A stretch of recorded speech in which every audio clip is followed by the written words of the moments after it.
fun and games. Nah, that sucks. Welcome back to the Weekly Steelchair podcast. This is, of course, not Shotgun Saturday. This is pay-per-view Sunday.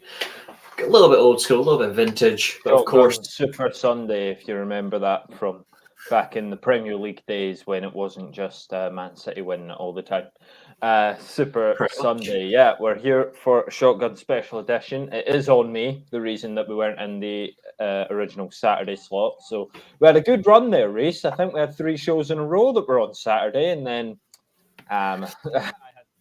but we're here today, and better late than never, which is a phrase you could apply to Triple H taking over the booking of WWE, which is of course going to be a major talking point of today's show. Exactly. And before we can do that, obviously, how has your weekend been? Not just obviously from a pretty sure obviously you had the family engagement, but also your club is sitting in the top 2 at the minute in the Premier League. Unfortunately, for my distaste. Well, when I checked on Google, we were actually 3rd. It's funny that you say your club were sat in the top 2 because, in addition to being a filthy Arsenal fan, I also developed quite a soft spot for Bournemouth. So to see Bournemouth win their first game over Aston Villa, the lovable underdog that they are. Yeah, I mean, I've had a fantastic weekend as far as football results go. Dunfermline, obviously, 3-0 win. So all my teams, did their bit. I have seen that United, the Ten Hag revolution is going to have a bumpy start, it would seem. But yeah, other than that result, how are you doing? The only team that let me down, unfortunately, the rest of them actually got good results, well-ish. But yeah, I'm not too bad, actually. I'm not too bad. I've had a good weekend. I've watched SmackDown and Raw twice. So I've actually watched them both twice because I wanted to get so much more into the show this week. Obviously, this is a big show for us because obviously we didn't get to review WrestleMania. We didn't get to review WrestleMania Craplash. We had a little bit of review of Money in the Bank, but we are more involved with SummerSlam, and it's one show we were actually looking forward to. So I'm actually buzzing. I'm looking forward to it. So we may as well dive in. This is obviously the first pay-per-view, well, because nobody calls it premium live event. I won't. No. Since TV14, obviously it was the first event since Vince McMahon's retirement, so it was under the new regime. The first Raw is this week, the first SmackDown. Before we go into returns, direction, which obviously we're going to be building up, I just want to ask just one simple question, and I have a feeling I know what your answer is because we spoke briefly backstage. How do you feel already about the new Levesque direction? How do you feel? So I think I said it 2 weeks ago. It might have even just been last week's show. We were talking about Triple H taking over and what we hoped for. Yeah. And what I said is I wanted to see everything from Black and Gold NXT come to the main roster. Yeah. So far, so good. It has been fantastic. Raw has been superb. SmackDown has been brilliant. And yeah, both shows just keep throwing things at me that I want to see. They keep sort of going, all right, so you want to see this. You don't want to see a 5-minute conversation where nothing happens. You don't want to see a 15-minute promo where nothing happens. You want to see things happen. You want to see matches. You want to see action. And you saw even just on Raw, WWE had this thing for a while where they were afraid of giving good matches away. Yes. Therefore, we would get the same match over and over again because they didn't want to give away the first match between 2 people. You look at Raw, you had Alexa Bliss versus Asuka. And yes, they broke it up using Bayley's stable. But the fact that that was a match takes me back to when you would have, I don't know, Candice LeRae versus Mia Yim just on NXT. Correct. Just because, this is a good match and we just want you to watch it. And that was it. And Raw seems to have a real tone of the moment of, we just want you to watch this. We just want you to see where we're going. SmackDown, based on Friday, seems to be giving us more of a tone of, here's where we might want to go. And I think it's trying to put extra jeopardy in the way of the adopted hometown hero. I mean, it won't be his hometown at all. But when it comes to Clash at the Castle, obviously Drew McIntyre is going to have a huge following from the British fans in attendance. Of course, the Scottish fans, who we genuinely own him. But yeah, I think they're trying to throw extra jeopardy at it. I really liked it, and I really liked that commentary didn't have to just barrage us with nicknames and just throw them at us. It's like, oh, they called him this, they called him that, the end is near, this, that, the other. Instead, when you hear that commentary on that moment on SmackDown, it was very, who is it? Who could it be? Is it? No way. They weren't already giving nicknames for it, and they didn't just reveal it right away. There was some proper suspense. It was nice to have Pat McAfee be the one to say it, because obviously Pat McAfee's been commentating on SmackDown. Mm-hmm. He wouldn't necessarily, in storyline, know what Karrion Kross was doing over on Raw. So it was a nice detail that even Pat McAfee remembered him from NXT, which was a nice touch. What did you make of old Karrion Kross? I loved it, and I thought his return was fantastic. It was poetic.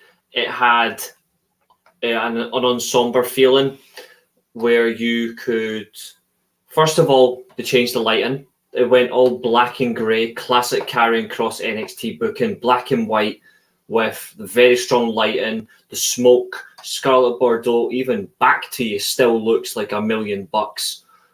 Like, she literally, in the best way possible, in the nicest way, and this is actually going to sound a little bit controversial, Scarlet Bordeaux, without saying a word, has done two things. One, killed Drew McIntyre. She's killed Drew McIntyre actually in terms of a push. I think she's actually just went and ruined it a little bit, but not in a bad way. It's actually a good way. And two, without also saying a word, she's also put Roman Reigns on notice as well. Fantastic booking in terms of that sense. Fantastic storytelling. This is what people don't understand about pro wrestling. Is one of the greatest characters of all time, for a long period of time, 2 years, never said a word. Can you guess who I'm talking about? This is when he was at his absolute best in WWE. Late 90s, but didn't say a word for 2 years. Oh. I don't know. Do you mean Keane? Correct. Think about it. Every time Keane was around, he didn't have to talk because he had the perfect mouthpiece. He had Paul Bearer. He didn't have to use words. He did this. Yeah, it was head movement. It was gestures. Exactly. Yeah. Scarlet Bordeaux, literally, like the clock, literally turns it around like the sand clock and all that. What does that simplify? Doomsday. Karrion Kross's significance of that is the end of your. And what I like as well is if there's going to be that feud between Roman Reigns and Karrion Kross, I like that Paul Heyman's a proper mouthpiece and he will gloat and he will brag. But what I also like is that Paul Heyman's got, here is your spoiler. Whereas for Scarlett, it's the hourglass is almost her way of saying, this is the spoiler. We remember the hourglass on NXT. We remember when Keith Lee smashed it. Mm-hmm. And, another one just started. And we were always being warned in the vignettes, the end is here, this, that, and crazy enough, only a matter of time. It feels inevitable. And you know what else actually caught me of suspense is, we'll come to it in a minute when we review SummerSlam, because obviously we did get the return that me and you did expect in the tag match. That, to be fair, we were very annoyed by the result. I know I was, I know you are as well. The Mysterios versus Judgment Day tag match. The one thing as well is, see the vignettes for the return of Edge, which we'll come to. The whole end is near that you've just brought up. I actually think that was also a subtle hint for Karrion Kross. I actually think that was very subtle. If you actually look at it, I think it was teasing two people at the same time. I really do, which has never been done before. But that's what I think. I truly believe that, and I think it really does have that feeling to it. And there's one other thing that I really did like is we remember when Scarlett Bordeaux was in the first time. She looked. It was more like, yes, there was more revealing to her in terms of her look. This time it wasn't. It was covered up. It was reserved. It was stricter. It was almost, she's away, I'm protecting the look, because she has got, like, she has shown before in NXT, she does have a fantastic body. She does have a fantastic look. She does really well with her eyes, her facial features and her facial movements. But she can win you over with her body. In this case, she went completely opposite. She went for a demonic design, and I think that is exactly what you need to go going forward. And that for me is perfect. And that's why I think she stole all the thunder from McIntyre. In a way, she also stole thunder from Karrion Kross, because Karrion Kross is great, but his wife is the main thing. I think the thing with Scarlett is that when you see them back together, you wonder why Vince was even, in the mindset that Scarlett didn't have to be there for Karrion Kross. Like, it's fairly obvious that these two together as an item works superbly well. Legit, and I hope that we've got the entrance back. I hope we've got the manic lighting. I hope we've got the when Scarlett would lip sync the song. And I hope Karrion Kross just gets to stand there. And it's not like and shave his head. Merrill. It's not like him, where his wife's just better than him, and how did he end up with her and that sort of thing. But I want it to be like, she's all the posturing, she's all the absolutely of him, and that lighting and that smoke screen and the smoke that fills the arena in the beginning of matches. It's so good because the smoke hasn't quite disappeared yet. I remember on NXT we'd have squash matches against the local jobbers. You might have fought Leon Ruff at a point, but I don't know. He'd hit that Doomsday Saedo with the fog still there, so it looked like the opponent was actually just vanishing into the fog. It was so cool. I want everything back about him on NXT, and I want him to beat Roman Reigns, and I want this to be our new heel, the guy who's here all the time, the guy who's a character heel, a guy that we hate because of what he's doing on the screen, not for what he does off the screen or what he doesn't do on the screen, i.e. Roman Reigns and Brock Lesnar, who don't turn up to work. Exactly. And that's just one of many returns. We are going to discuss that next week, returns as well. Because obviously, he's already alluded to, Triple H has already alluded to, there's more to come. So we can only realistically talk on what's already happened so far. So Kross and Bordeaux, the stable of Io Sky, or Io Sky, which is, what a horrible name. Io Sky, Dakota Kai and Bayley. It makes sense. Was Io Shirai much better? It's not awful. To go from Io Shirai to Io Sky, it's not. It's not as bad as not Zach Gibson to Rip Fowler, and it's not A-Kid to Axiom, the one I will always bring up. And I hope Triple H does that immediately, but I don't think he can, because I think the character. If the character doesn't appear, we've got another Emelina. And you remember what happened to Emelina once she became Emma again, to Neil Dashwood, and no longer on the roster. True. So, there's things like that with name changes. I don't think Io Sky's that bad. I think it also helps for American audience to have the name Sky instead of Shirai. Yeah, it sounds very similar, but fans are more likely to connect to someone who's got a simpler name. He's that's John, true. Not John Montague. It's a little thing. But the simpler your name is, the more chance you have of getting over.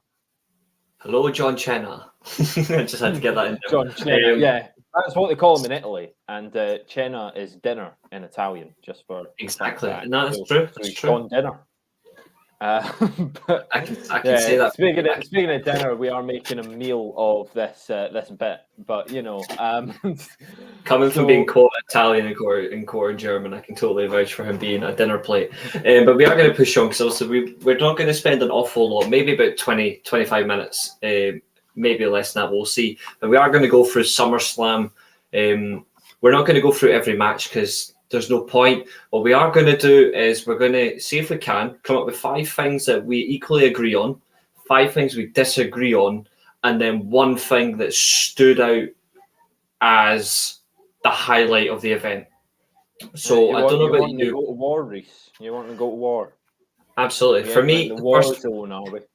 Absolutely. I'm going to put it out there. I don't know if you agree or disagree, but I'm going to put out there as a good point was the Ronda Rousey getting suspended. Not from the sense that obviously it was going to happen, but it highlights 2 things. 1, it proves that you cannot beat Ronda Rousey clean over a consecutive period of time without controversy. And 2, it highlights that Liv Morgan has been pushed far too early. She's a decent champion. She works really well. But as a whole, at SummerSlam, and I said it on our last week's show where I think she had to turn heel at SummerSlam, she was booked poorly, and it reflected by the fact that she got booed out the building on SmackDown. Agree or disagree? What are you thinking? Okay, she got booed out the building. You've got to remember that some character rebuilding has to go for her now confirmed contender at Clash at the Castle, Shayna Baszler, who definitely less than 2 years ago, might be less than a year ago, was afraid of a doll on television. Yes. Former MMA badass, former NXT champion. Longest and when she got to the main roster, second longest. Nia Jax's best mate, because they had nothing else for her to do. Then she split off from her, and she was afraid of a doll. So I think there's a lot to be said for the fact that maybe people aren't just booing Liv, maybe they're booing Shayna because people don't care about Shayna anymore. And it's sad, but what you also have to remember is that Liv Morgan's just fought Ronda Rousey. Yeah. You could ask 1,000 WWE fans who they'd rather watch, Shayna Baszler or Ronda Rousey, and they're picking Ronda Rousey. Because Ronda's been booked better, she's been protected, and if I haven't mentioned it, she didn't appear scared of a doll on television. So it's a big thing. And I think people are just a bit uninspired by Liv Morgan against Shayna Baszler when we have just seen, admittedly, a good match and a really clever way to do it between Liv Morgan and Ronda Rousey. Both women get the win, both women get the loss, and that sort of win. Ronda Rousey is tougher than Liv Morgan. Knew that. Is Liv Morgan than Ronda Rousey? We got our answer at SummerSlam. No, they're as smart as each other. Yeah, I do agree. I do. Yeah, I do agree. You are breaking up just a wee bit, but I did get the gist of what you were saying. I did get the gist of it. Just you were breaking up a little bit. I do think another thing that's reflected from the booking as well is originally I wanted Liv Morgan to turn heel because I don't think WWE can book really good clean champions anymore. I don't think they really, until now with Triple H, at least they're going to have a better chance. But I think Morgan, either she has to turn heel or they have to do something to Rousey, get her heel, because she can do either. Like, she can work really well as a babyface, she can work really well as a heel, but I think she's a fantastic heel. I think one thing that is a strong reflection is by Rousey being suspended, like through kayfabe, it lets her take a little bit of time off. She'll probably come back, and I'm not sure when, but she will return, and you know that she will make a massive statement. I think one big statement that she can make is by possibly interfering at Clash as a surprise return. She could randomly appear at the Clash, cost Morgan the title. You never know. You never know, actually. She might interfere on Morgan's behalf as a surprise thing and starts a feud with Shayna, which I think a lot of people would want to see. And obviously, Eilidh will be back. She's having a little bit of technical issues, but that's, who knows really. I think that's a strong thing to look at. But that's another case. I'll just take the reins from here for a little bit because obviously Eilidh will come back. She's having a little bit of technical difficulties. Anyone in the live chat, we do have 2 people watching. Get your comments in. Any questions you've got regarding the new era, SummerSlam. I'm going to say another thing that really surprised me at SummerSlam was the handling of post-match events. The way they handled responses to matches. They were really quick. They were effective. And they showed that by a slight touch in booking, they can make something more effective. Like, for example, the supposed match of Riddle versus Seth Rollins was obviously cancelled the day before due to kayfabe injury from Raw. Instead of getting the match that we deserved, we get a post-match brawl. Don't know if you heard some of that there, Eilidh, but I was just saying one thing that I did like from SummerSlam was the way they mixed things up with the booking, and one thing I did like was the post-match brawl that we got from Riddle versus Rollins instead of the matchup due to the kayfabe to build this feud later. That was something that I really enjoyed, and I just wanted to know if you liked that as well, or did you think we still should have got something like maybe Rollins versus a different opponent, or Riddle does something else? But Riddle, I think strongly in terms of booking sense, getting his ass kicked is good for him going forward. But for Rollins to stand tall, walking out saying, calling him stupid, it gave him something. And of course, she'll be back in a minute. I think she's still having difficult issues there. We'll wait for my co-host, of course. We will wait, of course. Of course, where is the comments today? Where are they all?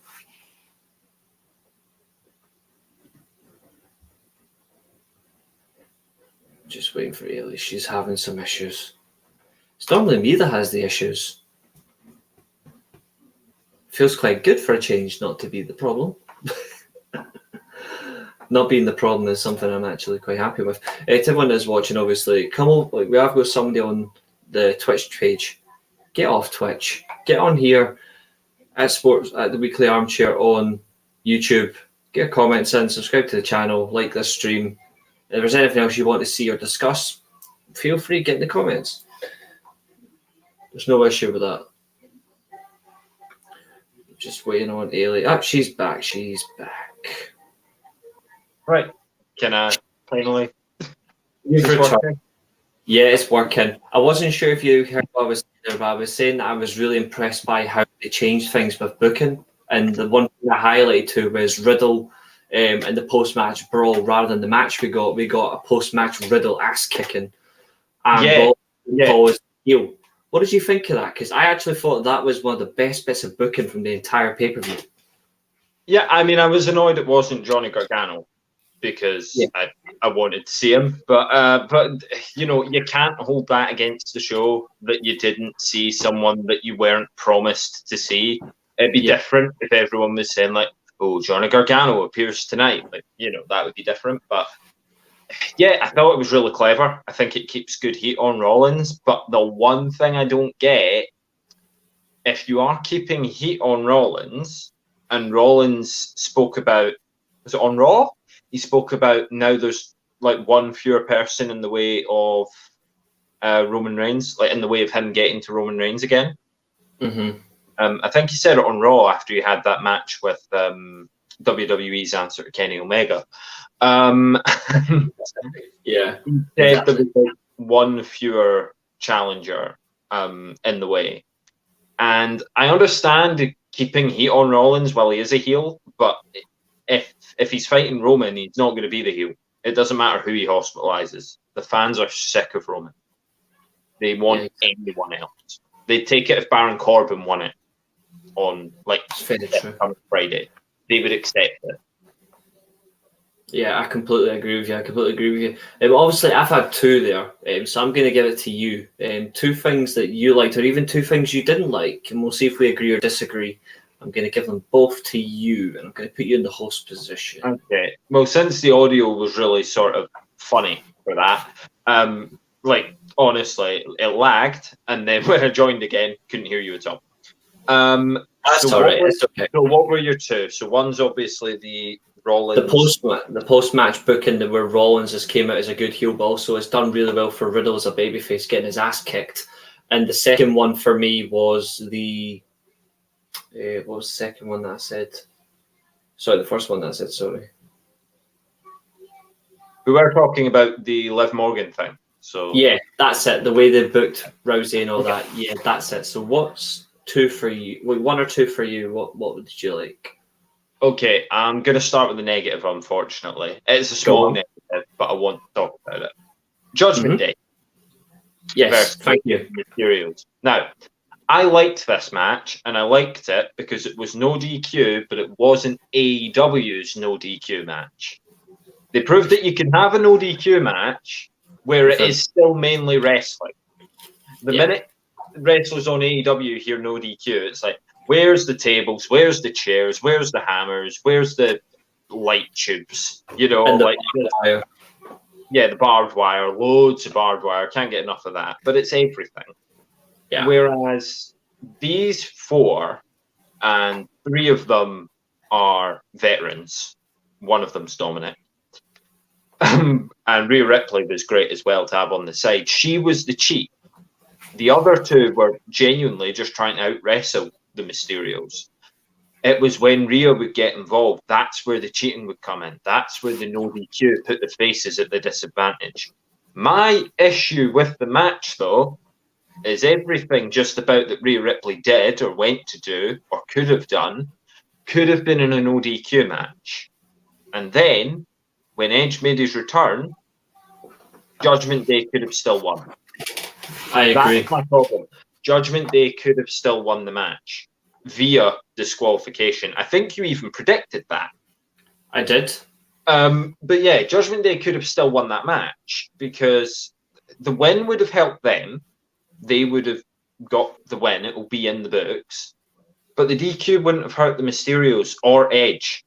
You know, Edge could have run down, just lost his temper, speared everyone. I really wanted to spear Rhea Ripley. I understand why he didn't, but I really wanted him to. And that might be the payoff down the line. That might be part of the payoff. But I think you could have done exactly what happened. And you could have had Edge come down. Finn's, instead of going to use the chair, because it's an ODQ match, it doesn't really make sense to use the chair. Like when you're already out wrestling them and things like that. If it wasn't no DQ, I mean, it wouldn't make sense to use the chair. So instead, Finn Balor's just, I don't know, sizing him up for a sling blade and like runs at him. And that's where you get the Edge thing. And of course, the rule of WWE is you have to stop moving when someone's entering. And that's a rule of wrestling because AEW do it as well. And other companies probably do as well, but don't watch them. But yeah, and if Edge then comes down, spears everyone, it's DQ. So Judgment Day win, but the Mysterios still get their moment. Edge has still got one over on Judgment Day. I think that works better than having a no DQ match, which sort of, I don't know, foreshadowed Edge coming back. I think most people knew Edge was returning anyway. But the fact it was no DQ, it seemed like they could have come up with something a little less lazy to bring Edge back, even if it was the DQ win for Judgment Day. They should have done.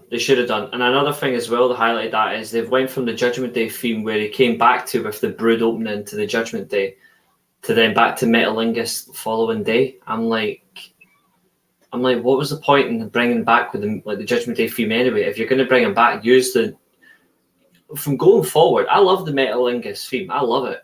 But going forward, if he is going to include the new Brood entrance like part of his theme song, just use the Brood theme song. Gangrel won't mind. Gangrel's finished anyway. He doesn't even use it in AEW. Just use the Brood theme. If that's I don't know if that will count as a disagreement between us for SummerSlam as a whole, but I do disagree because I think Metalingus is a bit like it's classic. David Batista was returning for one night only, and you didn't use what's it called, Walk Alone. If you didn't use Batista's theme because Batista was back one night and things like that, you know, if Batista returns, you want that because you want that vibe the same way that you want Edge to do that, and you want the fireworks going off, and you want to hear that ramping beat of metal ingots, and you want to hear all of that, because Edge's entrance is a moment, and people pay for moments, and people watch moments, and I think they were right to go back to metal ingots. I want them to keep using the other side for Judgment Day, and I think it makes sense as well, because if Alter Bridge have also written Judgment Day's song, that doubles down on the fact that they're Edge's creation. It does, to be fair. I'm just going based on like that perspective where they're going down a dark route for Edge where he's returning. He's still doing the same manner. If he's still going down the dark route, you can't have Metal Ingus. It just doesn't fit. But if you're not doing the darker route, but you're having like little bits of it, then you can keep Metal Ingus. That's just where I'm coming from that perspective. But I do get where you're coming from. I don't have any issue with Metal Ingus. I love the theme song. I love Alter Bridge. I'm actually trying to get tickets to go see Alter Bridge because they're going to be playing in Glasgow. I did see that they're live, yeah. I actually saw that they were live because I think it's Hailstorm that are opening for them. And I'm correct. I'm trying to get a fan of Hailstorm. So, I looked into it, but there's other shows coming up. I'm a bit more. Yeah. Including the festival as well. But more on Scottish tradition later. But on that one, I do get that. So obviously, we've got another one for you. So we've went from Judgment Day. What else? Is this another negative or is it a positive for you? No, I want to give a positive, for sure. And I don't want you to take this, do with this what you will. Logan Paul's unnatural. Yeah. Logan Paul's an absolute superstar. And it's killing me inside to know that it was him that did the controversial video in the forest, right? And it kills me to know that instead of doing that, he could have been in the Performance Center. He could have been in Leon Ruff's position, or even better, he could have been like an IC champion built up. Yeah, but he could have been like NXT North American champion. Could have been in the Cameron Grimes, Carmelo Hayes position. Could have gone straight to the main roster, and as you say, been a US or IC champ rather than farting around online. And I know that's part of what made his image and made his character in that, but it tells me to know that such a dickhead is so good, so naturally good at wrestling. Like, his match with Miz was fantastic. It was. And I really, really enjoyed it. And Miz, at this point, I think we said it before the show as well. Miz is getting to the point where he's a first ballot Hall of Famer when he retires. Because anyone who works with him seems to get a good match. And if we say the same about AJ Styles and Finn Balor and Seth Rollins, you can work with them and get a good match. And Randy Orton's been the man for it. Anyone can get a good match for Randy Orton. Except Jinder Mahal, because he can't have a good match with anybody because it sucks. Yeah, I suppose, even AJ didn't do that. He won, but I suppose that's why we say it's the best match of Jinder's reign. But we've got to look at Miz on that level now. So I would say the main point that I'm putting Paul for you to agree or disagree is that Logan Paul is a natural superstar, and I want to see more of him. I want to see a lot more Logan Paul. I do agree, but I don't know if you know this, but I got in some stick off out of our Weekly Armchair group chat, right? Because I said after the match, despite how good it was, it gave me Eugene vibes. Right, yeah. But it's not because I'm disrespecting his gimmick. I'm not disrespecting his work. Not in any shape or form, because I actually liked his match. I liked the way he went into the build-up. It was just using the same flaming move. If it was an opposition move, he was copying it. Like phenomenal forearm, skull crushing finale. I know he's new to the business, but come on. I like it. And I like it because you keep this going that AJ endorsed him. We spoke about that. I do like that though, but I just had that vibe. I just had that vibe. But I also like that rather than him being this, because we know he's not a trainee from the Performance Center, that. I like that the moves he's doing are the moves he's learning from other people. I like that he's sort of a move thief. I like that he's able to take these things and do them as his own and things. And when we work out, will his finisher be the skull crushing finale? I don't think that would be bad. I think if Miz passed it over to him, that would be cool. Thank you. Obviously, Miz doesn't look anywhere near retiring, so we can only time will tell there. But also, if he hit it, he could hit it and modify it, because if you've seen footage of the first Skull Crushing finale that Jim Cornette mentions, I think he said Dennis Condrey hit it, but don't quote me on who it was. It's more hunched over, and rather than taking it flat, the guy would tend to curl himself up a little bit, and the bump would be there instead of all over the face. I think even Logan Paul doing something like that, he's still arrogant, but at the moment he's a face, because WWE know that his fans will cheer for him. So if they can get more fans to cheer for him first, then when he does something heinous on camera, those fans will boo him, because they're already along for the ride. They already believe in Logan Paul. So I suppose I will disagree with you on the Eugene vibes, because, then you've got to say Kenny Omega's got Eugene vibes. He does. We can't just call them Eugene vibes because you use everyone else's moves. Some of the best wrestlers in the world borrow moves from each other.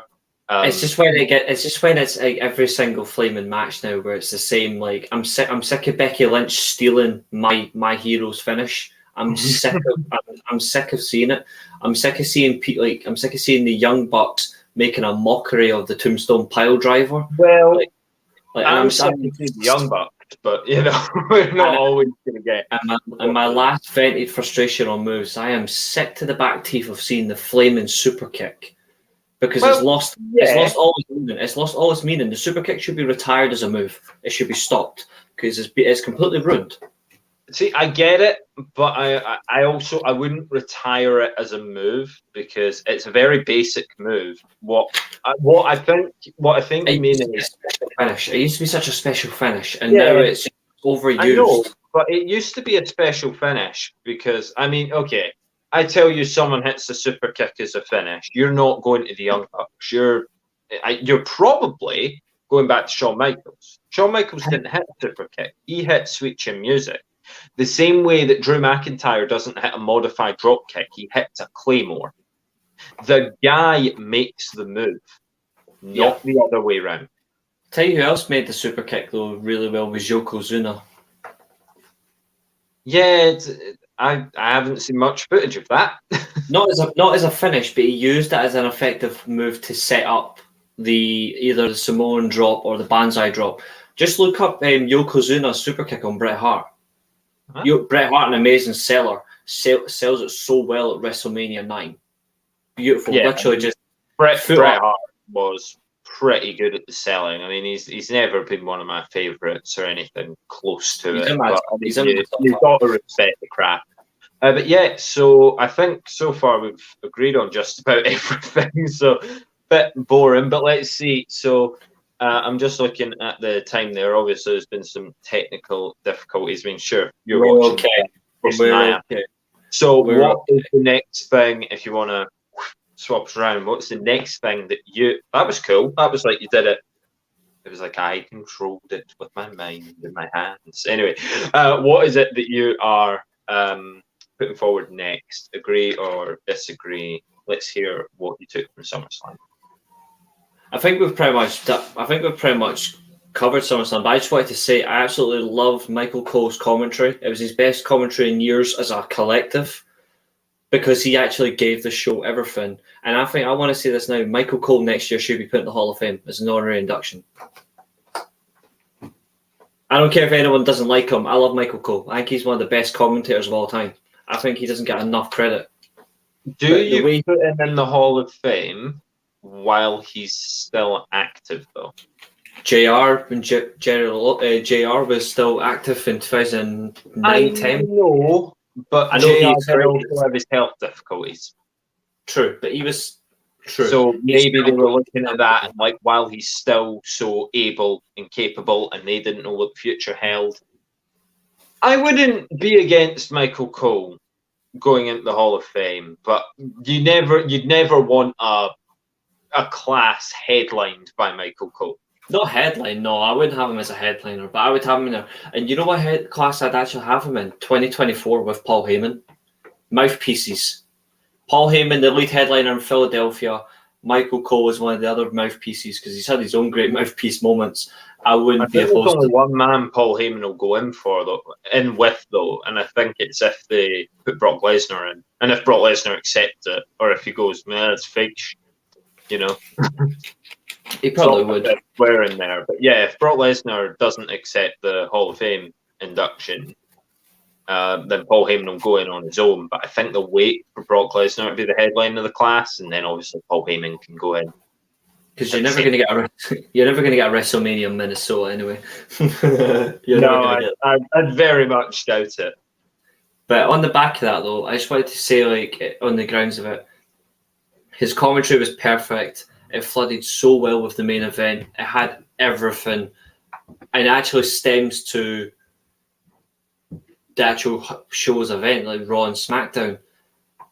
Yeah, I feel like we'd be doing the show a disservice if we didn't talk about that main event because so much happened. Mm-hmm. There's just so much to talk about in length of time. It would take us all day. That's how good it was. And good. Even as a Brock Lesnar despiser, you cannot deny. And I know you think it was good in the sense that I didn't want to look away until the Usos appeared. Yeah, I couldn't look away. That's more accurate. I genuinely, everything that was going on from the moment Brock Lesnar appeared in a tractor to up till near the finish, because again, when the Usos came out, I was like, well, this is academic. The Usos have won a WrestleMania main event, and now they've won the SummerSlam main event as well. So, top job to the Usos. A shout out to Jeff Jarrett for amazing referee. Everyone seems to job to the Usos, and the Usos won't do a top job for anyone. Shout out to Jeff Jarrett for great refereeing, by the way. He was a very good referee, although that match ending was a shower of shit. It's the Usos. We just have to accept it here. The I'm going to say no. Are getting to that point where it's not, like I said about Karrion Kross, if he was champion. If Karrion Kross was champion, we'd be like, I don't want to see you because you are awful and I want someone to beat you. With the Usos and Roman Reigns, the whole bloodline thing, it's, I don't want to see you because I've seen you for the past 2 years. You've done nothing new. You're not going to do anything new. You keep screwing everyone out of matches, not just the fans' favourites, but everyone. You've got all the tag belts. Your cousin's got the world titles. You're holding them all hostage. He decides on a whim if he's going to show up or not. It's not the same heat as, it's disgusting heat. It's not heel heat. And they're about to have the women's championships, if you actually think about it, because Banks and Naomi are on their way back, and I do have a feeling one of them is going to involve that. She isn't going to get promoted to the main roster, but I do think at some point you will have Naomi and The Rock's daughter as a tag team. No. And I wouldn't be surprised if Naomi brings the women's tag title, women's championship from SmackDown into the bloodline. If they keep this running, I wouldn't be surprised. There's not much they can do to keep this fresh. The only thing they can do to make this fresh is if they promote the Sikoa or whatever his name is from NXT, and he takes out Roman completely as a bizarre shock.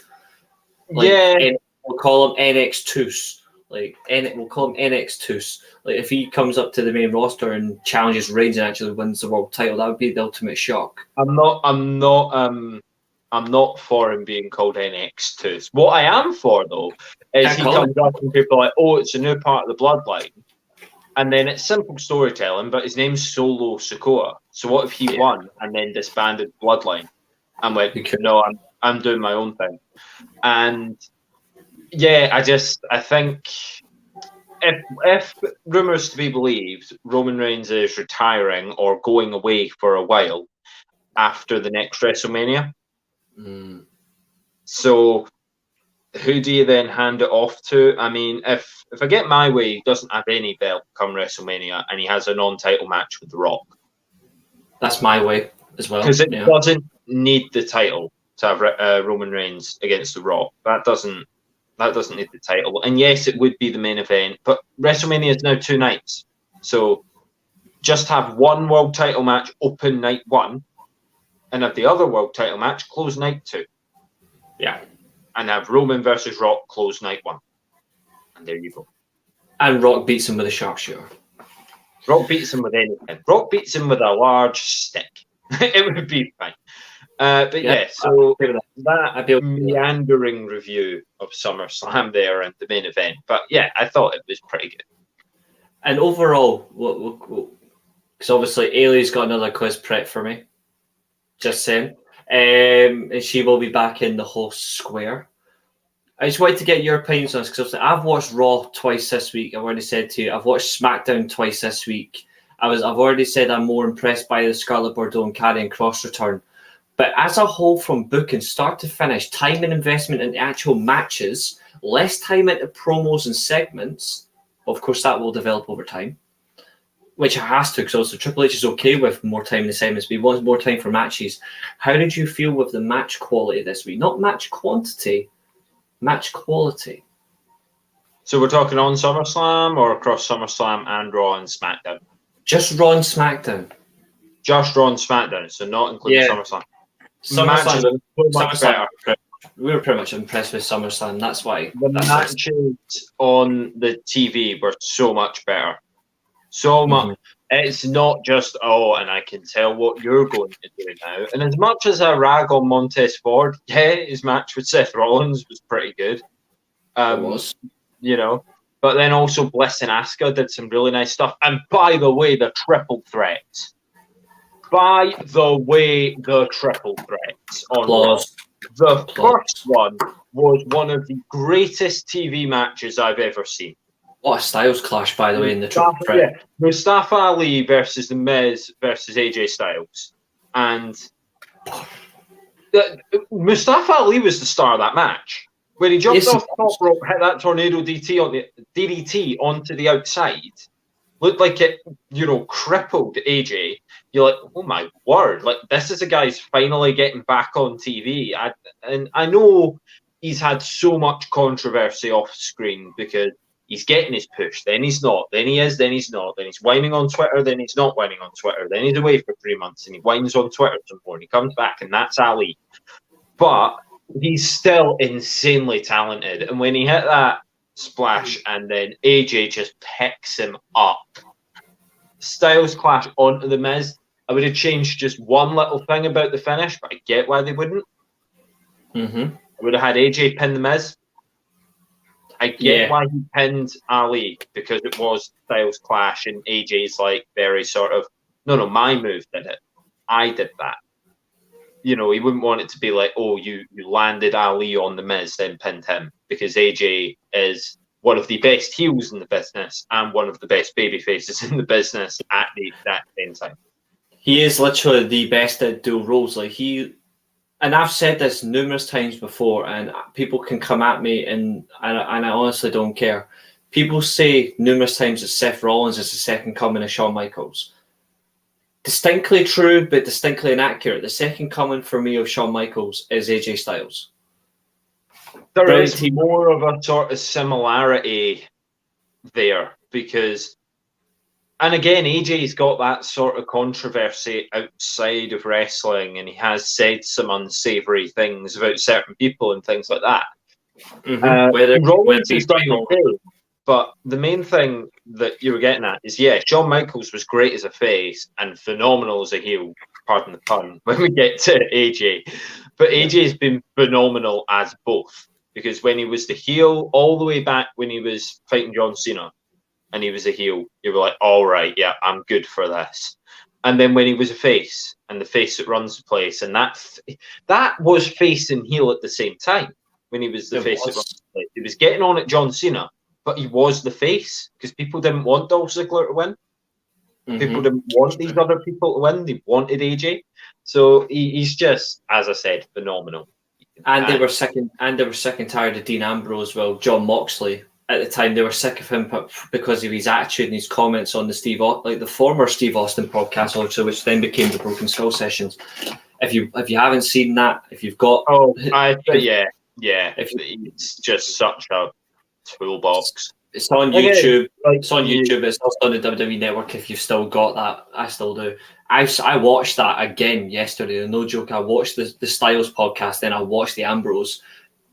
Even though he was a heel at the time, you actually could listen. You could listen to Styles all day talk about pro wrestling especially from his TNA days, and obviously the feud with Cena and Ambrose. Ambrose was like, I was held back.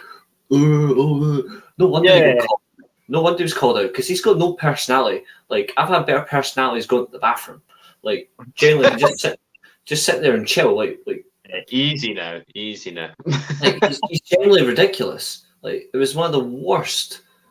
It was one of the worst title reigns as well. The way it ended as well, because he just didn't know what he was doing. He was better without the title when he was getting involved with that clown. The clown that became Carmella's bitch. Like, that was his all for me. Ellsworth. Right, yeah. It was him. Yeah, Crapsworth. Like, he did more for him as a special guest referee than actually doing the job. Like, that says all for me. Like, and that's why I think Styles is the second coming of HBK. Rollins is perfect in the same manner, but he doesn't have the Rollins isn't just over the face. That might be why they're keeping him heel. Because if they are going to put the world title on him, he has to be heelish. He has to be a dickhead. He can't just all of a sudden be all humble and, I love you guys so much. Like, no, because people didn't click to that with Rollins, and he's been world champion multiple times, and it hasn't worked. Because he's got one of those faces, and he's got one of those laughs, and you're just like, I want to hate you. So if he's a heel, you've got no excuse not to hate him. Seth Rollins for me is more of a second coming of like Chris Jericho in that way. Like, he's like that. Like, you can't, even though he can do the babyface role, Chris Jericho as a heel is so much more entertaining, and that's where I get the Rollins vibe from that. But we are going to move on, because obviously you've got your quiz coming in the next 5 minutes. But I just wanted to ask for you, standout moment of the week for you that can either be a match, segment, or a creative decision. Standout moment for you, and why? The easy one to go for would be Karrion Kross showing up. I think that has put a severe spanner in the works for, will Roman Reigns be world champion come WrestleMania? Because we know Triple H loves Karrion Kross. We know that because it's his creation, so we know. It's giving me hope. Network. And it's the hope that kills you. And I can't believe I've got hope in the Armageddon-based heel winning the world title. But the thing is, even when Karrion Kross had the NXT title for that brief window, his feud with Joe was fantastic. And if you could have a fantastic feud with Samoa Joe, who, potentially controversially, hasn't had as fantastic a career as AEW and ROH fans would have you believe. In WWE, he's been really forgotten, and I know he's been injured, but he also wasn't booked all that strongly. You even go back to Samoa Joe on Impact, and you're like, whoa, this guy's a killer. Or I think it was even TNA at the time. You're like, it was. That's right. Killer, you know? And the match with Kurt Angle and everything like that, and feuds with all these guys. Then he goes to WWE, and his feud with AJ Styles is... It's more, and like he loses the US title to Rey Mysterio. He does this, he does that. He was sort of hot cold. People were trying to say what a monster he is, and at the same time he was that monster that people could always easily overcome. So I think if Karrion Kross managed to get a believable feud out of a modern day Samoa Joe, Karrion Kross can get a good feud out of anyone that you want to be invested in, and it'll just be such a fresh coat of paint when Roman Reigns isn't holding the world championships. Just ask the original leader of the Bullet Club as well, Finn Balor, when it comes to Karrion Kross. He'll give you a good review as well, because it was a brilliant feud with him. I also agree, obviously, we've spoken behind the scenes as well, but like the USA Network, they want a sole world champion. We think Kross should be the one to do it. I agree. I wouldn't mind Seth Rollins taking the title like as a spin on the Doomsday Clock, where you've got the hourglass, but it ends up being Seth Rollins. But Seth Rollins transitions to Cross. I've got no issue with that either. Because I think that would the hourglass that we think's counting down to Cross could be counting down to Rollins. Could be as anything really, but then I mean, it's Triple H. I mean, this guy could write anything. Like he could do anything, and that's what's so exciting. And if you do have the hourglass where it ends up being Rollins, you could then have Johnny Gargano return, throw a spanner in the works in that sense, which could lead to Cross. And then Gargano is there, and there's a lot of many opportunities. See, this is the thing. There's a lot of elements. I think personally, I've said it to you before. I want Drew McIntyre to take the Universal title off Reigns. I want him to lead SmackDown going forward because he's good enough. Cross, Rollins, I think they're the ones who should do Raw. Rhodes, over a long period of time, should be SmackDown, not Raw. I don't think he's good enough to be the main thing for that. The WWE title should be the main boot championship. It should be on Raw where it belongs. SmackDown right now is the better show for a reason. But going forward, you get Cross, you get Rollins. One of them is the main man on Raw. They blow SmackDown away. Not as a bad thing. That's not a bad thing, but that's what you want. Because to be fair, AEW is going to be competing with Impact, I think, even though they're working together. I think that relationship is actually going to lead to better booking with them. WWE should just go back to a permanent brand split, no hopping over Raw versus SmackDown, but you're still basing your elements off your competition, like AEW, your Impacts, which has been the most consistent promotion for the past 6 months, in New Japan. That's what they should do going forward. But obviously, I'm now going to jump into the secondary spot. Quite literally. Eilidh's the host of the quiz again. Where you belong, beneath me. No, we're not having a heel turn. So I don't have to be quizmaster anymore. I'll be quizmaster again eventually, but at the moment, we've got a good vibe. We're having good quizzes lately. If anybody obviously watching wants to get involved, come on over to the Weekly Armchair Sports Talk on YouTube. Have some fun. And of course, that's been your main part of the show, so thank you. But now over to our quizmaster, where she will ask the questions of the real People's Champ. Righty-o then. Okay, so if you've not gathered what's happened in the change of camera angle, I realise I probably didn't even address it. The laptop decided to have some kind of episode. So we're on the phone. It happens. You can see me. You can hear me. We're all good. So the questions that I have for you today, I mean, they take a similar form sometimes, and some of them take a very different form because this is what we do here. And if there is any live chat comments, obviously this is for you to see because I'm in full screen. Yeah, I mean, I'm just checking there. If anybody wants to get involved, of course. Yeah, I don't think we've got any of the regulars looking at it. Of course, if anyone wants to drop their answers in, I will have a read of them. I won't read them out loud until Reece has given his answer because, you know, he could then just take inspiration from you.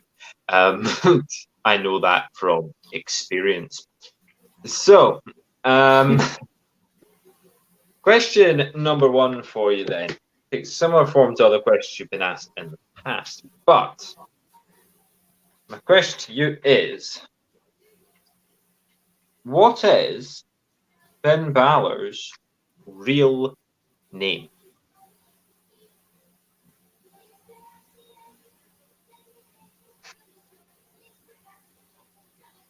I don't know if he wrestled it in New Japan Pro Wrestling. I can only remember one that was Prince Devitt, but I don't think that's his real name. But I can only remember him wrestling that in New Japan as the Bullet Club, so I don't pay attention to real names, so I'm just going to go by Prince Devitt. Okay. So Prince Devitt, you don't pay attention to the real names. No. I'm trying to think, have I asked you a question like this before? It was like the wrestler's real name? Not on him anyway, but I think he might have. I was trying to think if I've asked you on a different wrestler. Just going to flip to the comments real quick. We've not got a reply. So, your answer of Prince Devitt is half right, but I can't give you the point, I'm afraid. Surely not half. Surely get half point if I get half his name.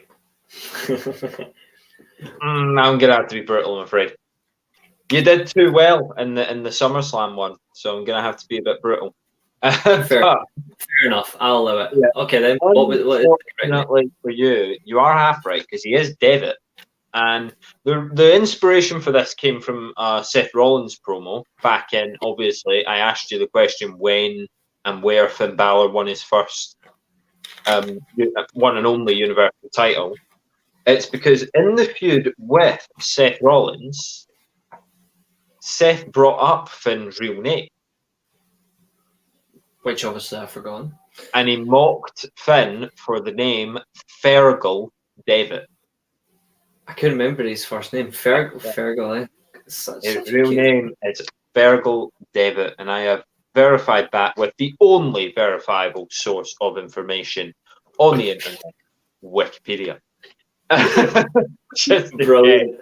In case it was character food. Now, this one I think you're going to like because it does take a different form to questions that I've asked before. I did allude to it, I think, in a backstage chat we had behind a little peek behind the curtain, beyond the mat, if you will. And it was that I was going to read a match card out to you. You did, yes. And I'm going to read it match by match. You get to buzz in between each match. So after I've read the first match, you can buzz in.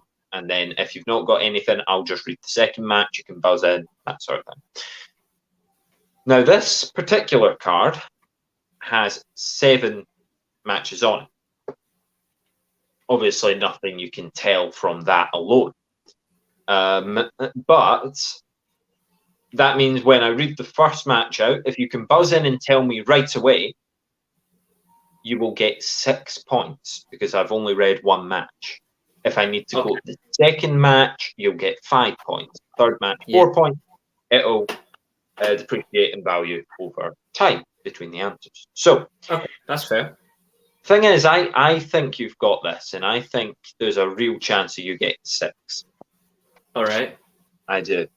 So, match number 1 was the Nation of Domination defeating the Legion of Doom in a handicap match. I want to know where this match card is from. Legion of Doom defeated by the Nation of Domination. Yeah, in a handicap match. Okay, so that would have been a 3-on-2. That would have been a 3-on-2 because obviously Nation Domination at the time. There's 2 variants of that. You could either have the variation where you had Farouk chains from the original version, which would have tied in really well to LOD because obviously LOD were around for both versions. Or it could be the version where it's Farouk, the Godfather, The Rock, Mark Henry, and D'Lo Brown. And D'Lo Brown was in both versions. So it's either early 97 period or it's late 97 going into 98. I'm going to take the second match because I think I'm going to need the second match on this one. But I do have an idea. I'm just if I get the second match, I know exactly what version of the Nation of Domination it is. Right. Remember, what I'm looking for from you is the show's name. Mm-hmm. Not just the year, but the show as well. Yeah. So match number 2 was a tag team match. Mm-hmm. It was Max Mini and Nova defeating Mosaic and Tarantula. God, all 4 of those gimmicks sucked. All 4 of them literally sucked. Match number 3, I'm going to take the 4 points. I'm taking 4 points. Go for it. Match number 3 was another tag team match. This one I can reveal. I'll reveal it's a title match because that would be on the card. Go for it. We have the Godwins, Henry O. Godwin and Phineas I. Godwin, Hog and Pig, respectively. Yep. With Uncle Cletus defeated the Headbangers, Mosh and Thrasher. I thought so. Which is because it's the Godwins, it's the Headbangers, it's the original version of the Nation of Domination, not the second version. Which means I'm going to. Could it be that one?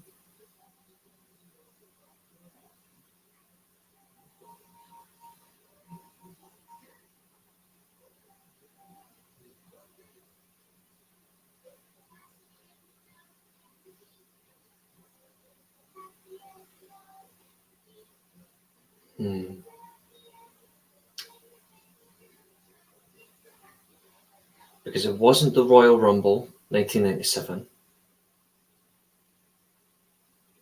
There was no such thing as No Way Out in 1997. That debuted in 98. Because it was No Way Out from Texas was the original. It wasn't written. There's no way that's WrestleMania 13. Is that a guess? Or I'm going through all the pay-per-views, yeah. Yep, so good. No way. WrestleMania 13, it can't be. I'd be very surprised. The final four might be that. It might be In Your House, the final four. Because WrestleMania 13 was obviously the start of Taker versus the Taker's title reign. Because he then faced obviously Mankind at the following event, Revenge of the Taker, which was in April. May, he would go up against, I'm sure it was Steve Austin, in A Cold Day of Hell. June was King of the Ring against Farouk, and then obviously July and August it was more about SummerSlam, Heart versus Soul. I'm going to take the next one if you don't mind. I think I know where I'm at. I don't care about the amount of points I get. I do think I know where I'm at. Right. So once I get this match out, you can gain a maximum of 3 points from the question. I think the next match has to be a single, non-title. If I'm right, then I think I know what pay-per-view this is. Match number 4 on the card was a singles match for the vacant WWF Intercontinental Championship. Give me the names. Owen Hart defeated Farouk. It's the second version of the Nation of Domination. You've confirmed it for me. Thank you very much, because it was after SummerSlam 97. I'm going with it's only two. There's only between two pay-per-views. It's not Spring Stampede. It's not the Spring Stampede one. I'm thinking because the main event. I'm going to go for Ground Zero. Ground Zero. I'm going for Ground Zero. Steve Austin, I know, got involved. I know Steve Austin got involved because he hit Farouk with the title belt. I'm sure it was because I don't think it was Bad Blood. I don't think it was Bad Blood either. Okay. Yeah, I'm going to go for Ground Zero. I can reveal that Ground Zero is incorrect. Is it Bad Blood? Well, because it wasn't Spring Stampede. Because I'm sure it wasn't. So, are you making another guess at it? Do you want to hear another match, or what are we saying here? I'll go Bad Blood. Bad Blood. And just to clarify a year on it, please. 1997, because you said Owen Hart. And you mentioned Farouk. Farouk only had two title matches that year. IC title WWF title and he lost to Owen Hart and The Undertaker? You have half marks on the question because the answer was Bad Blood. Well, in your house. Bad Blood in your house. The remainder of the matches for people playing along or wanting to play along. Bret Hart was involved. Match number 5 was the DOA, Disciples of Apocalypse, versus, I'm going to put this, Los Boricuas. Los Boricuas versus the DOA, obviously, who branched off from the Nation of Domination, the original, which is like Chains, and I can't remember the other one. And then you had in the main event, you had European champion Shawn Michaels versus Taker, winner versus Bret Hart, because Bret Hart obviously defended his title. I'm not sure if he defended his title, but he was at Bad Blood. But obviously Bret the winner Hart had a tag match.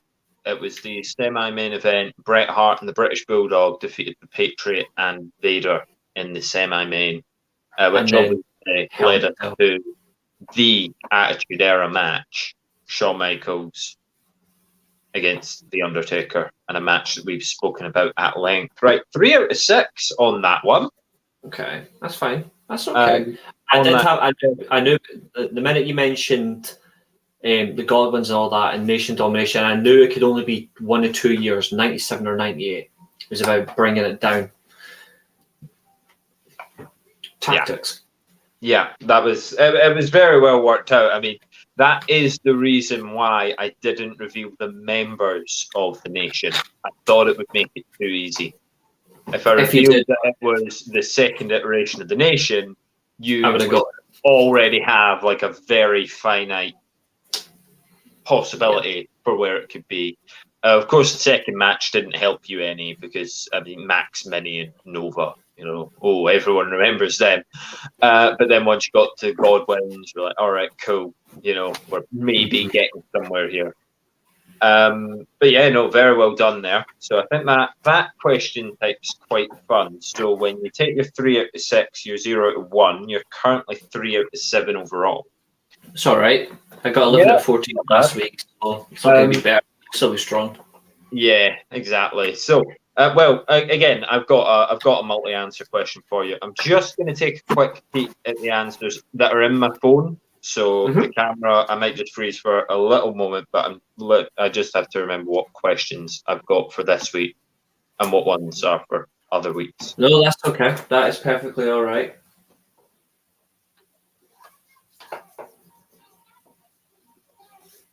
And if anyone is wanting to play along, get your answers in the comments. Eilidh is more than happy to check on the comments. I am not in the comments, so I have no clue if anyone's actually answered. But if you have and you've got good points, let us know. Yeah, I haven't seen any of the comments yet. So my next question to you has a possibility of giving you 3 more marks. All right. But isn't the multi-answer question. Okay, I'm up for it. What I want to know from you, I've asked you before, who make up or who were Harlem Heat, that sort of thing. Okay. Question to you this time is 3 answers. All right. Name the skyscrapers. Does it have to be a certain version? Because there's only one that I can realistically think of that I know the full name for. So if I don't know the full name of the gimmick back of the character, but I at least know the first name, include the second name plus the manager, does that count? I'm not looking for the manager. I'm looking for just the 3 members. Yeah, I'm looking for 2 main in-ring members, and then one of them was later a different iteration. Yeah, I can't. Together on Wikipedia, they have 4 people named down as the skyscrapers. I'm looking for 3 of them because one of them is literally called like the Masked Skyscraper. So other than them, I'm looking for the other 3 that are listed on Wikipedia. I can't remember the full name, but I know one of the members because I'm I'm a huge fan of the guys he teamed with. So I'm going to say straight away, I'm going to say Danny. Like, I don't know the surname, So, I don't know the second name, but I know Danny. So I'm just putting Danny in because I know he's one of them. The other Okay. one, I will accept that because that is, he was called that on commentary. And I think I'll rile the crowd up by doing that. But I will Sid Vicious. Yep. He then got injured.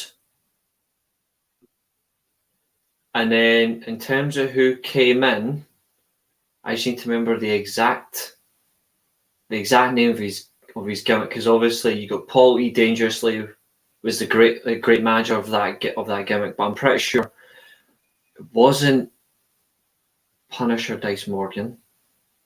Certainly wasn't the Undertaker, by the way, even though he was in the stable. Was it Mean Mark Callis?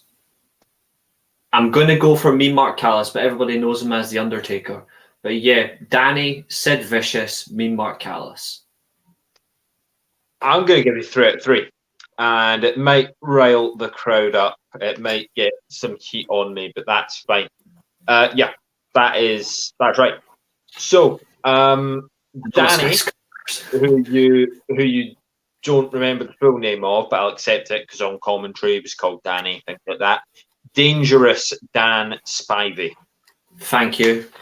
I just knew him as Danny because obviously he quit after wrestling the Road Warriors. Famous. He just walked away from wrestling. Yeah. I mean, to be fair, Road Warriors, another sort of, they had a reputation. I'm not saying Dan helped himself out at all, but they had a reputation. They were in the wrong that night. Yeah, they were in the wrong. Yeah.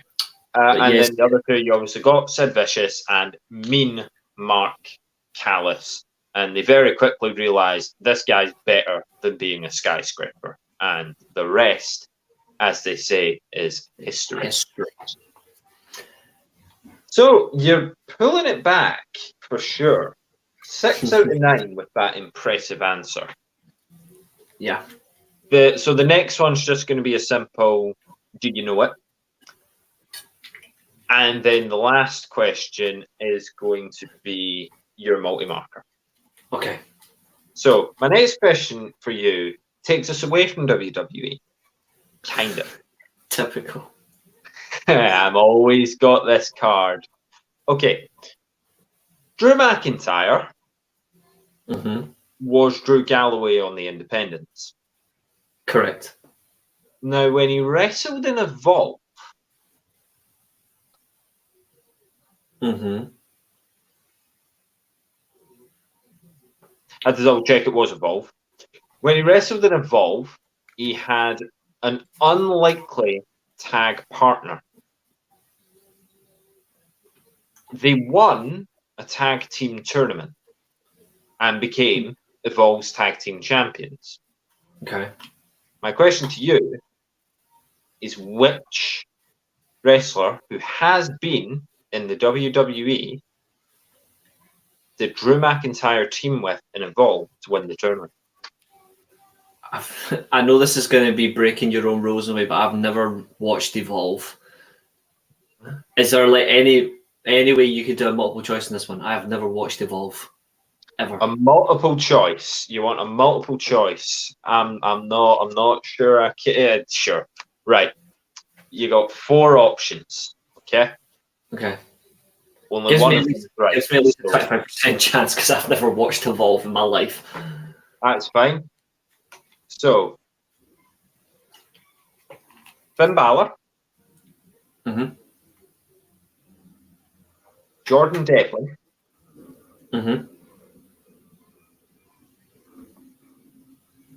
Johnny Gargano, yep,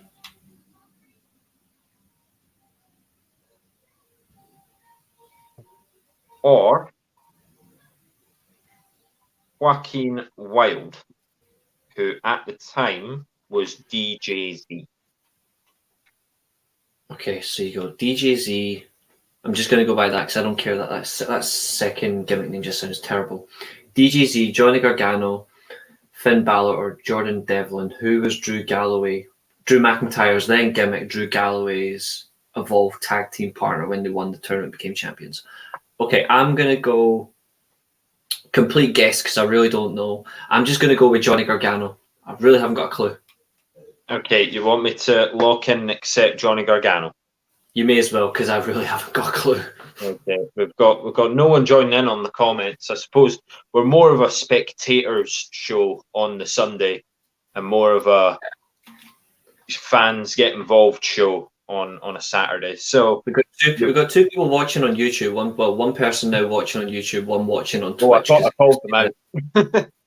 Yeah, so, they've all ran. Yeah, that's all right. No worries there. I'm not sure if it was Finn Balor, although it would actually be a really cool union, like Irish and Scottish in a tag team, would be really cool. But so Irish and Scottish would be really cool, you say? It would be, but I'm not sure if it was him because I think at the time he was wrestling like in Bullet Club, destroying Japan. So I'm not sure if it was him. So I'm going with the second Irish wrestler there.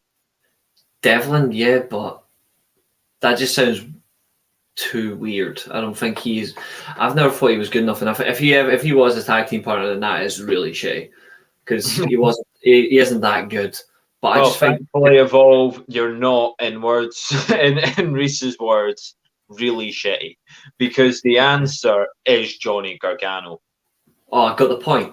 Yes, yeah, Johnny Gargano was the tag partner, and they won the tournament. They won the titles. Yeah, very unlikely pairing, Drew McIntyre and Johnny Gargano. I will take that with success. Yeah, you've done pretty well there. So the last one, your multi-marker. To wrap the show. This is going to be fun. So go for it. What I need from you, and I'm going to get them in front of me on the now less annoyed laptop. Okay. Money in the Bank. Okay. Crap. We know that the first one, us intelligent people, know that the first one actually took place at WrestleMania 21. Yeah. Now I play with certain canon, and I treat the first Money in the Bank as the first Money in the Bank match, but we're talking the first Money in the Bank pay-per-view. 2010. Okay, so there's a little bit of. And my question to you is the World Heavyweight Championship contract ladder match. There were 8 participants. I'll reveal one to you because you know it.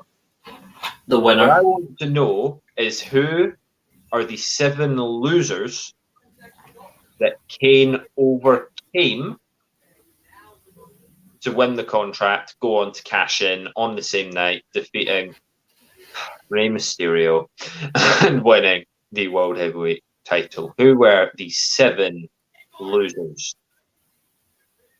of that match?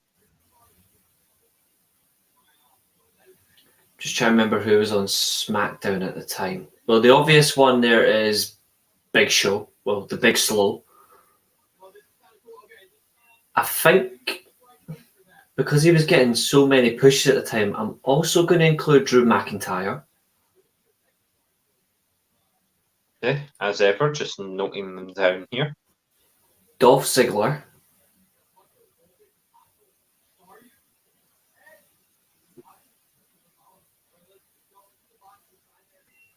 Four more.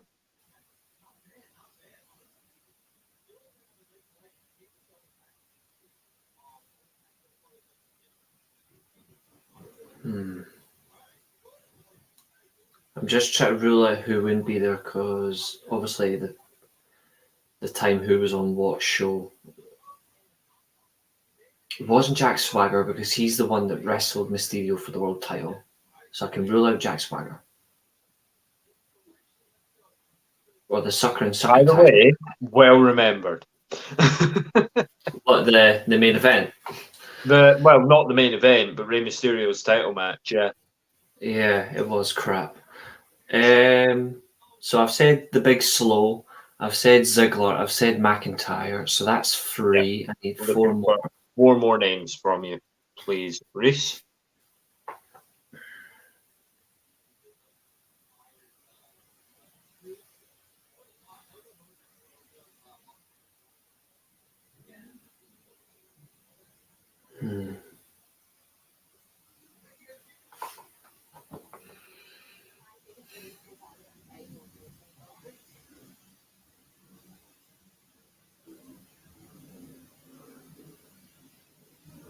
SmackDown in 2010 was the absolute worst.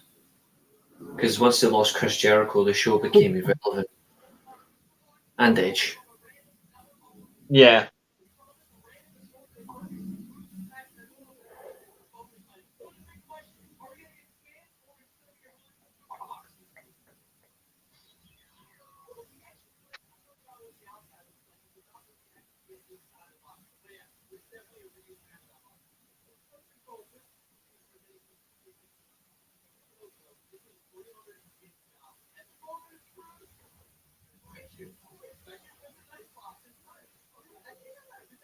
I know it wasn't John Morrison because he was on Raw. So was R-Truth.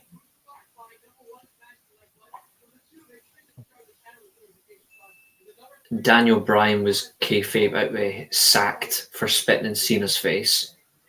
So it wasn't Daniel Bryan. The Miz was on Raw as well as US champion.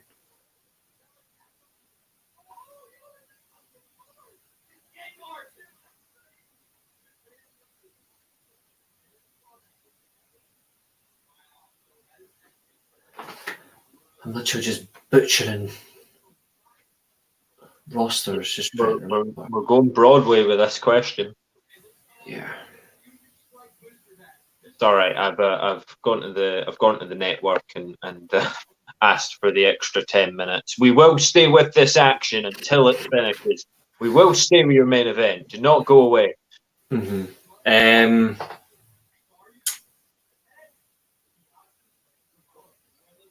It's just trying to remember the match. I wish you gave me honestly, I wish you told me who was the first Money in the Bank because I would name it all like that. Yeah, but everyone remembers your first. I'm talking about the first pay-per-view Money in the Bank. So the first one on a Money in the Bank show, as you've correctly identified, 2010. Because The Miz won that one as well, I'm pretty sure. 2010, he won it because Daniel Bryan won. The Miz did win the WWE Championship one. Yes. Yeah. It was honestly a coin flip between whether I asked you for the Raw or the SmackDown one. You know, it's going to be either of them on this show. SmackDown won the coin flip, and it's stumped you a little. It has, just because I can't remember it as much. Well, you can always throw some names if you like. Yeah.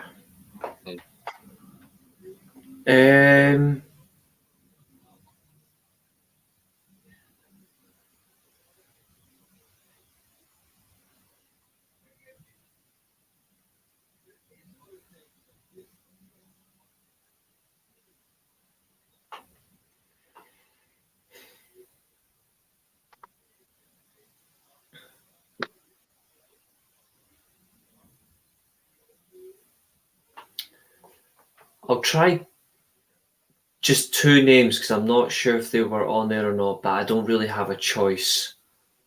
Okay.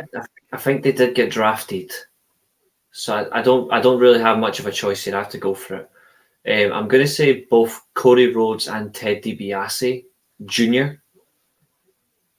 Right. My memory is really for this match because I hated the SmackDown one. I can't remember a few of them so much. So we're going Ted DiBiase Jr., Cody Rhodes. Yeah. 2 more names. Yeah.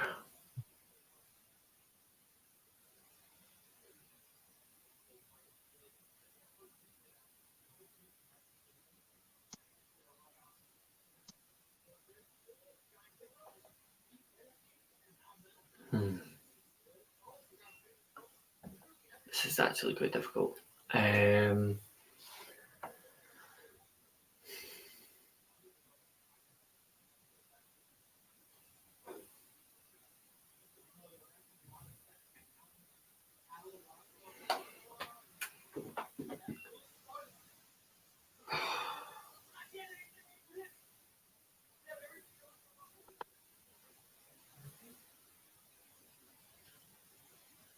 I don't know if he was involved. But I know he won it the following year, but I'm just going to put him in there as just a random guess. I'm going to say Alberto Del Rio. Okay. Just because I can't remember. And my last guess, just because I really can't remember. Last guess. I'll go with Ezekiel Jackson. I genuinely can't remember for the life of me. Okay, so I'm just going to confirm. If I only get 3 points, I'll take 3. I'll take 3 points if I get 3 points, but I genuinely can't remember for the life of me. I'm going to confirm your 7. Okay. So you have said, and you've locked in now, Big Show, Drew McIntyre, Dolph Ziggler, Ted DiBiase Jr. Yeah, before they got relegated to NXT with Maurice's sidekick. Yep. Cody Rhodes. Alberto Del Rio. Yeah. And Zeke Jackson. Purely because I just can't remember. I can reveal, Reece, that you didn't get 1 right. What? You didn't get 2 right. You didn't get 3 right. You didn't get 5, 6, or 7 right. You got 4. Oh, 4's all right. Who did I 4 get? of the 7 are correct. So that puts your final score for the quiz at 11 of 17. Same as last week, funnily enough. 11 last week, 11 this week. Yeah, I think it was 11 of 14 last week, was it? Even 11 of 13, you know. A very good performance from you on the SummerSlam quiz. The post-SummerSlam, little dip in form, but some would say a bit of a harder fixture list as well.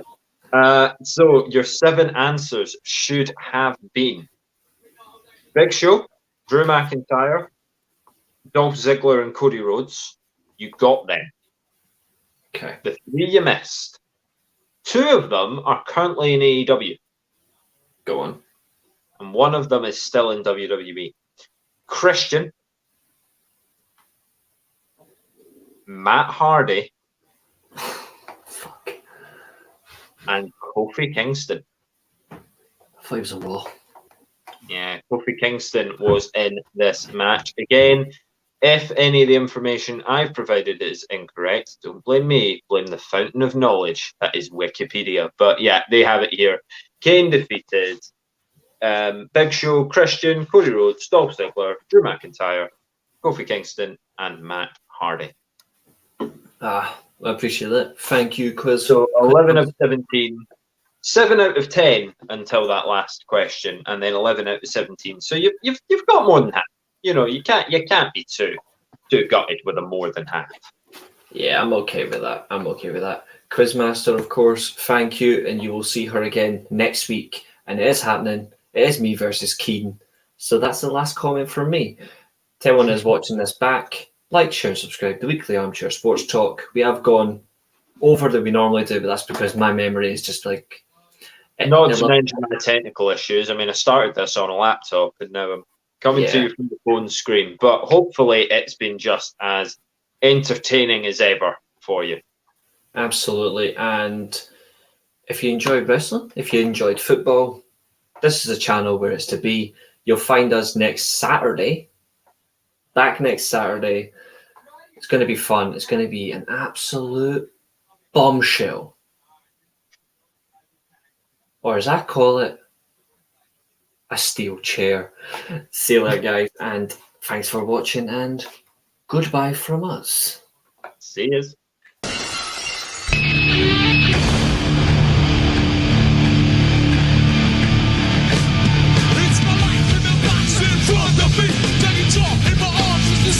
me. You walk